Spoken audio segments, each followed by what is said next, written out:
HS 2024-এর দর্শন বিষয়ে একটি কমনযোগ্য বড় প্রশ্ন। নিরপেক্ষ বচন বলতে কি বোঝো? গুণ ও পরিমাণ অনুযায়ী নিরপেক্ষ বচনের শ্রেণীবিভাগ করো। একটি উদাহরণ দিয়ে নিরপেক্ষ বচনের অংশগুলি দেখাও। এই প্রশ্নের সমাধান এই ভিডিওর মাধ্যমে তুলে ধরার চেষ্টা করা হলো। ভিডিওটি শুরু করার পূর্বে তোমাদের সকলকে স্বাগত জানাই আমার ইউটিউব চ্যানেল ফিলোসফিক্যাল ওয়ার্ল্ড 24/7-এ। ভিডিওতে আলোচিত এই নোটসটি তোমরা এই ভিডিও ডেসক্রিপশনে পিডিএফ আকারে পেয়ে যাবে। এই নোটসটি এবছর 2024 পরীক্ষার জন্য খুবই গুরুত্বপূর্ণ একটি নোটস।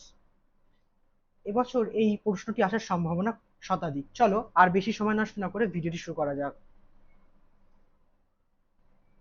প্রশ্নটি তোমরা অলরেডি দেখেই নিয়েছো। প্রশ্নটি হলো, নিরপেক্ষ বচন বলতে কি বোঝো? গুণ ও পরিমাণ অনুযায়ী নিরপেক্ষ বচনের শ্রেণীবিভাগ করো। একটি উদাহরণ দিয়ে নিরপেক্ষ বচনের অংশগুলি দেখাও। বা প্রশ্নটি এভাবেও এবছর ঘুরিয়ে দিতে পারে, দৃষ্টান্ত সহ নিরপেক্ষ বচনের চতুর্বর্গ পরিকল্পনা ব্যাখ্যা করো। আমি এই নোটসটিকে এমনভাবে সাজিয়েছি যে তোমরা দুটো প্রশ্নের উত্তর একসাথে পেয়ে যাবে। প্রথম প্রশ্ন, নিরপেক্ষ বচন বলতে কি বোঝো? যে বচনের উদ্দেশ্য ও বিধেয় পদের সম্বন্ধটি কোনো শর্তের উপর নির্ভর করে না তাকে নিরপেক্ষ বচন বলে। যেমন, মানুষ হয় বুদ্ধিমান। নিরপেক্ষ বচনের অংশ বা উপাদান। একটি নিরপেক্ষ বচনকে বিশ্লেষণ করলে মূলত দেখা যাবে যে নিরপেক্ষ বচনটি মোট 4টি অংশ আছে, যথা পরিমাণক, উদ্দেশ্য, সংযোজক, বিধেয়। এই 4টি অংশ কি কি একটি উদাহরণের সাহায্যে বুঝে নেওয়া যাক। উদাহরণটা তোমরা ভালো করে লক্ষ্য করো। সকল মানুষ হয় জীব। এখানে সকল হলো পরিমাণক, মানুষ হলো উদ্দেশ্য, জীব হলো বিধেয়। এই উদ্দেশ্য এবং বিধেয়কে সংযুক্ত করেছে হয়, তাই হয় হলো একটি সংযোজক। অনেক সময় পরীক্ষায় পরিমাণক কাকে বলে, উদ্দেশ্য কাকে বলে এভাবেও প্রশ্ন আসে। তার জন্য এই নিচের অংশটুকু নিয়ে ভালো করে লক্ষ্য করো। পরিমাণক কাকে বলছে দেখে নাও। যে পদ বচনের পরিমাণ নির্দেশ করে তাকে পরিমাণক বলা হয়। পরিমাণক দু প্রকার, সার্বিক পরিমাণক ও বিশেষ পরিমাণক। আলোচ্য উদাহরণে সকল হলো একটি পরিমাণক। উদাহরণ তোমরা অলরেডি আগে দেখে নিয়েছো। এই উদাহরণে তোমাদেরকে আমি দেখালাম সকল হলো একটি পরিমাণক। আর এটি কোন পরিমাণক? পরিমাণক দু প্রকার পেলাম, তার মধ্যে এটি হবে সার্বিক পরিমাণক। আই হোপ তোমরা পরিমাণকটা বুঝতে পেরেছো। এরপরে আসছে উদ্দেশ্য। উদ্দেশ্য কাকে বলছে একটু দেখে নাও। বচনে যে পদটিকে উদ্দেশ্য করে কিছু বলা হয়, অর্থাৎ যার সম্বন্ধে কিছু স্বীকার বা অস্বীকার করা হয়, তাকে উদ্দেশ্য পদ বলে। যেমন আলোচ্য উদাহরণে মানুষ হলো উদ্দেশ্য পদ। এই উদাহরণে সকল তো পরিমাণক, মানুষ কিন্তু এখানে উদ্দেশ্য পদ, কারণ মানুষকেই উদ্দেশ্য করে এখানে কিছু বলার চেষ্টা করা হয়েছে। তারপরেই আসছে সংযোজক। সংযোজকের দিকে লক্ষ্য করো। যে শব্দ উদ্দেশ্য ও বিধেয়র মধ্যে সম্বন্ধ স্থাপন করে তাকে বলা হয় সংযোজক। আলোচ্য উদাহরণে হয় হলো একটি সংযোজক। উদাহরণটা তোমরা দেখলেই বুঝতে পারছো যে মানুষ তো একটা উদ্দেশ্য পদ এবং জীব একটা বিধেয় পদ। এই মানুষ এবং জীবের মধ্যে সম্বন্ধ স্থাপন করেছে এই হয় শব্দটি। এই হয় কিন্তু তাহলে একটি সংযোজক। এবারে আসি বিধেয় পদ কাকে বলছে। বচনে যে পদটি উদ্দেশ্য পদ সম্পর্কে কিছু স্বীকার বা অস্বীকার করে তাকে বিধেয় পদ বলে। যেমন তোমরা দেখলে আলোচ্য উদাহরণে জীব হলো একটি বিধেয় পদ। আশা করছি বচনের 4টি গুরুত্বপূর্ণ অংশ, পরিমাণক, উদ্দেশ্য, সংযোজক এবং বিধেয় কাকে বলে এবং তাদের কনসেপ্ট তোমাদের ক্লিয়ার হয়েছে। প্রশ্নটির দ্বিতীয় পার্টে লক্ষ্য করো, যেখানে বলেছিল যে নিরপেক্ষ বচনের চতুর্বর্গ পরিকল্পনা বা গুণ ও পরিমাণ অনুসারে নিরপেক্ষ বচনকে শ্রেণীবিভাগ করো। এই অংশে আমরা চলে আসলাম। নিরপেক্ষ বচনের চতুর্বর্গ পরিকল্পনা বা গুণ ও পরিমাণ অনুসারে নিরপেক্ষ বচনের শ্রেণীবিভাগ। গুণ অনুসারে নিরপেক্ষ বচনকে দুভাগে ভাগ করা হয়েছে, সদার্থক এবং নঙার্থক। তাহলে গুণ অনুসারে আমরা দেখলাম নিরপেক্ষ বচনকে কটি ভাগে ভাগ করা হয়েছে? দুটি, সদার্থক এবং নঙার্থক। আবার পরিমাণ অনুসারে নিরপেক্ষ বচনকে দুটি ভাগে ভাগ করা হয়েছে, সামান্য এবং বিশেষ।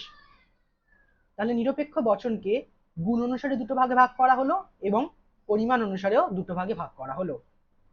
তর্কবিদ্যার জনক অ্যারিস্টটল। ভালো করে লক্ষ্য করো, অনেক সময় একটা এমসিকিউ প্রশ্ন এখান থেকে আসে যে তর্কবিদ্যার জনক কাকে বলা হয়।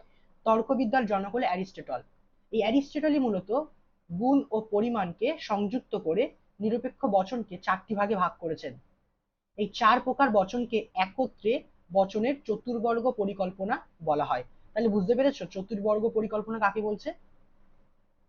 অ্যারিস্টটলের মত অনুসারে এই 4 প্রকার বচন হলো খুব খুব ইম্পর্টেন্ট। এটা এমসিকিউ, এসএকিউ এমনকি বড় প্রশ্নের জন্য খুব গুরুত্বপূর্ণ এই ছকটা, ভালো করে লক্ষ্য করো। অ্যারিস্টটল যে চার প্রকার নিরপেক্ষ বচনের কথা উল্লেখ করেছেন, তার মধ্যে প্রথমটি হলো সামান্য সদার্থক বচন, যেটাকে আমরা আইডেন্টিফাই করি এ দিয়ে, অর্থাৎ আমরা এটাকে এ বচনও বলে থাকি। দ্বিতীয়ত সামান্য নঙার্থক বচন, যাকে আমরা ই বচন বলে থাকি।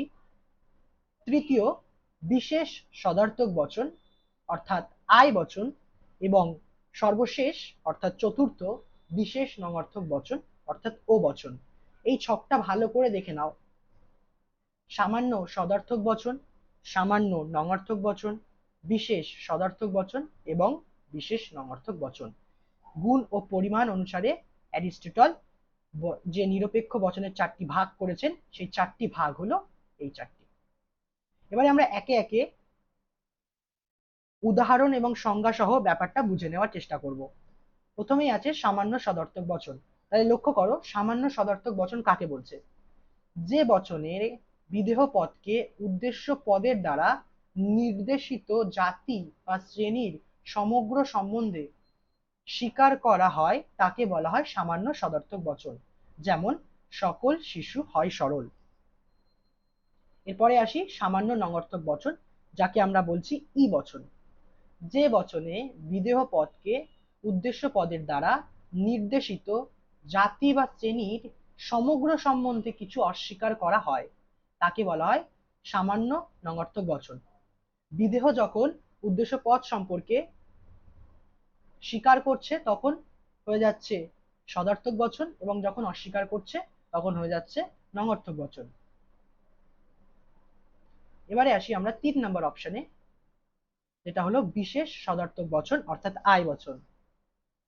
যে বচনে বিদেহ পদকে উদ্দেশ্য পদের দ্বারা নির্দেশিত জাতি বা শ্রেণীর একটি অনির্দিষ্ট অংশ, আগের ক্ষেত্রে আমরা দেখলাম যেখানে সামান্য সদার্থক বচন সেখানে কিন্তু সমগ্র জাতি সম্পর্কে কিছু স্বীকার বা অস্বীকার করা হয়েছে, আর বিশেষের ক্ষেত্রে কিন্তু এই সমগ্রর পরিবর্তে হয়ে গেছে একটি অনির্দিষ্ট, অর্থাৎ স্পেসিফিক ভাবে ওখানে কিন্তু মেনশন করা থাকবে না, যার জন্যই আমরা কিন্তু আই বচনকে কোনো কোনো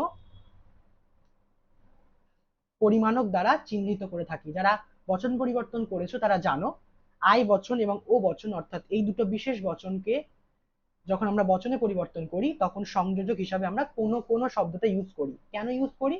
কারণ এখানে বিদেহ পদ উদ্দেশ্য পদের দ্বারা নির্দেশিত জাতি বা শ্রেণীর একটি অনির্দিষ্ট অংশ সম্বন্ধে কিছু স্বীকার করা হয়, অর্থাৎ কিছু স্বীকার করছে তাই।